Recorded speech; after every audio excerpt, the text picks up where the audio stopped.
வணக்கம். நான் உங்கள் ஜெயா.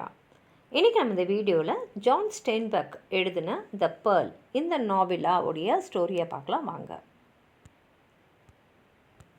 இது 1947 வெளியில் வந்த ஒரு ஹிஸ்டாரிக்கல் ஃபிக்ஷன் நாவலாக. இதுக்கு முன்னாடி ஸ்டெயின்பர்க் த பேர்ல் ஆஃப் த வேர்ல்டுன்னு ஒரு ஷார்ட் ஸ்டோரி எழுதியிருந்தார். அதையே கொஞ்சம் எக்ஸ்பேண்ட் பண்ணி ஒரு நாவலாவாக இந்த த பேர்ல் என்ற கதையை எழுதியிருக்காரு. இது பின்னாடி 1947 படமாக தயாரிக்கப்பட்டுச்சு. அந்த படத்தோடைய டைட்டில் லா பெர்லா. டைரக்ட் பண்ணவர் எமிலோ ஃபெர்னாண்டஸ். இந்த படத்துக்கு ஸ்க்ரீன் பிளேவர் ஸ்டீன்பர்க்கும் சேர்ந்து கோரைட் பண்ணியிருக்காரு. இவர் ஒரு அமெரிக்கன் ரைட்டர். அவருக்கு இலக்கியத்துக்கான நோபல் பரிசு 1962 கிடச்சிருக்கு. இந்த கதையோட தீம் பார்த்திங்கன்னா கொலனிசம், கிரீட், அதுக்கப்புறம் ஃபேமிலி. கினோ ஒரு இளைஞர். அவர் ஒரு நேட்டிவ் மெக்சிகன் மனிதர். இவர் அவரோட மனைவியான ஜோனா, அப்புறம் அவங்க குழந்தையான கயோட்டிட்டோ, அது கை குழந்தை, அவங்க வாழ்ந்துட்டுருக்காரு. ஒரு நாள் காலையில் ஒரு தேள் கொயோட்டிட்டோவை கொட்டிடுது. அதனால் உடனே கினோவும் ஜோனாவும் குழந்தைய எடுத்துக்கிட்டு பக்கத்து ஊரான லாபாஸ்க்கு அங்கே போய் ஒரு டாக்டர்கிட்ட காட்டுறாங்க. ஆனால் அவங்கக்கிட்ட பணம் இல்லாதனால கொயோட்டிட்டோவுக்கு அவர் மருத்துவம் செய்ய முடியாதுன்னு சொல்லிடுறாரு. இப்போ கினோ ஒரு முத்து குளிக்கிறவர், அதாவது கடலில் மூழ்கி முத்து எடுத்துன்னு வரவர். அதனால் சரி நம்ம இன்றைக்கி போய் ஏதாவது முத்து கிடைக்குதா அப்படின்னு பார்க்கலான்னு சொல்லிட்டு அந்த சிப்பிங்களை எடுக்கிறதுக்காக அங்கே போகிறாரு. அவருடைய நல்ல நேரம் அன்றைக்கி பார்த்திங்கன்னா ஒரு பெரிய விலை மதிப்பு அதிகமாக இருக்கக்கூடிய ஒரு முத்தே அவருக்கு கிடைக்குது. அவருக்கு நல்லா தெரியும் இதுக்கு பயங்கரமான விலை வரும்னு. அந்த பணத்தை வச்சு அவர் நல்ல துணி, வீட்டுக்கு வேண்டிய பொருள் எல்லாம் வாங்கி போடணும், வேண்டிய வெப்பன்ஸ்லாம் வாங்கணும். அதுக்கு மேலே அவரோட பையன் கொயட்டிட்டுவை நல்லா படிக்க வைக்கணும், ஸ்கூலுக்கு அமிச்சிடலாம்னு நினச்சிக்கிட்டு வராரு. இப்போ அதுக்குள்ளே இவருக்கு ஒரு பெரிய முத்து கிடைச்ச செய்தி ஊர் முழுக்க போகுது. உடனே அந்த ஊருடைய ப்ரீஸ்ட் அவர் வீட்டிலே பார்க்குறாரு. மருத்துவம் செய்ய முடியாதுன்னு மறுத்த அந்த மருத்துவர் அப்போ அவங்க வீட்டுக்கே மருத்துவம் செய்யறதுக்கு வராரு. ஏன்னா அவருக்கு நல்லா தெரியும் இப்போ இவனுக்கு நிறைய பணம் வரப்போகுது, நமக்கு நல்ல பணம் தருவான் அப்படின்னு. ஆனால் இன்னும் நிறையா பணம் வாங்கணுன்ற எண்ணத்தில் முதல்ல என்ன பண்ணிடுறாருன்னா கேரிட்டோவுக்கு கொஞ்சம் பாய்சன் பண்ணிடுறாரு, உடம்பை விஷமாக்கிறாரு. அவன் இன்னும் சீரியஸ் ஆன உடனே அவனை நல்லா குணப்படுத்தி அவன் உயிரை நான் தான் காப்பாற்றினேன்ற மாதிரி அவர் அங்கே காமிச்சிடுறாரு. கினோ என் பையனை நீங்கள் காப்பாற்றிருக்கீங்க, இந்த முத்தை விற்ற உடனே உங்களுக்கு நல்லா நீங்கள் கேட்குற பணத்தை நான் கொடுத்துட்றேன் அப்படின்னு சொல்லிடுறான். அன்றைக்கி ராத்திரி பார்த்திங்கன்னா அந்த முத்து திருடுறதுக்கு யாரோ ஒருத்தவங்க வீட்டுக்கு வராங்க. ஆனால் கினோ அவங்கள அடித்து திருத்தி விட்டுறான். அடுத்த நாள் கினோ அந்த முத்தை எடுத்துக்கிட்டு அங்கே இந்த பேர்ல் எல்லாம் வாங்கி வைப்பாங்களே அவங்கள பார்க்க போகிறாங்க. ஏன்னா அந்த பேர்லுக்கு ரொம்ப விலை மதிப்பு அதிகம். அதனால் பெரிய வியாபாரிகளில் தான் அவன் போகணும். ஆனால் அங்கே நிறைய டீலர்ஸ் இருந்தாலும் அவங்க எல்லாருமே ஒரே கம்பெனிக்கு தான் வேலை செய்கிறாங்க. அதனால் அவங்களுக்குள்ளே அவங்க பேசி வச்சுக்கிட்டு அந்த முத்துக்கு இதுக்கு அவ்வளோ மதிப்பெலாம் இல்லைப்பா, ரொம்ப கம்மியாக தான் தர முடியும் அப்படின்ற மாதிரிலாம் எல்லாருமே பேசுகிறதுனால அவனுக்கு ரொம்ப மனசு கஷ்டமாயிடுது. ஏன்னா அவன் முத்து குளிக்கிறவன், அவனுக்கு ஒரு முத்தை எடுத்தாலே அதோட மதிப்பு என்னன்னு நல்லா தெரியும்.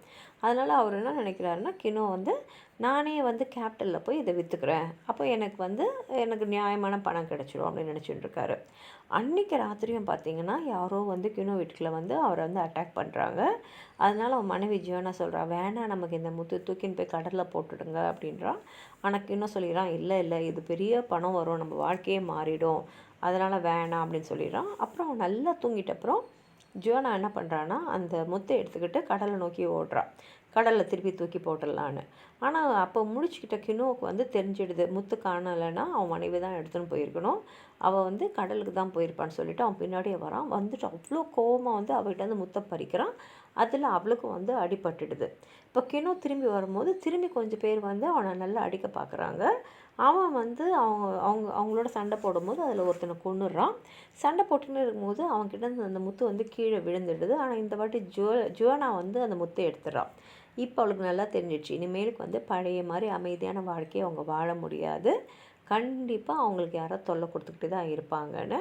அதுக்கு முத்து அவங்ககிட்ட இருந்ததுன்னா அட்லீஸ்ட் அதில் பணம் வரும், அதுவாது அவங்க வாழ்க்கையை பாதுகாப்பாக ஓட்டுறதுக்கு பயன்படுன்றதுனால வந்துடுறான். வீட்டுக்கு வந்துக்கிட்டே இருக்கும்போது பார்த்தா அங்கேயும் யாரோ வீட்டில் இருக்கிறவங்களாம் தாக்க வராங்க. அவள் குழந்தைய மாத்திரம் காப்பாற்றிடுறான். ஆனால் வீட்டை அவங்க கொளுத்திட்டு போயிடுறாங்க.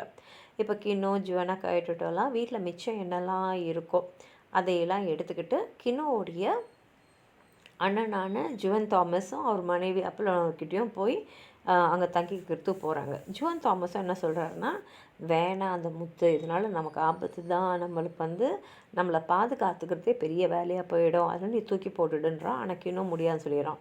அதனால் அடுத்த ராத்திரி என்ன பண்ணுறாங்கன்னா, கின்னோ ஜுவனா கோயிட்டுட்டோ அவங்க வந்து வடக்கு நோக்கி ரோடு வழியாக போக ஆரம்பிச்சிடுறாங்க.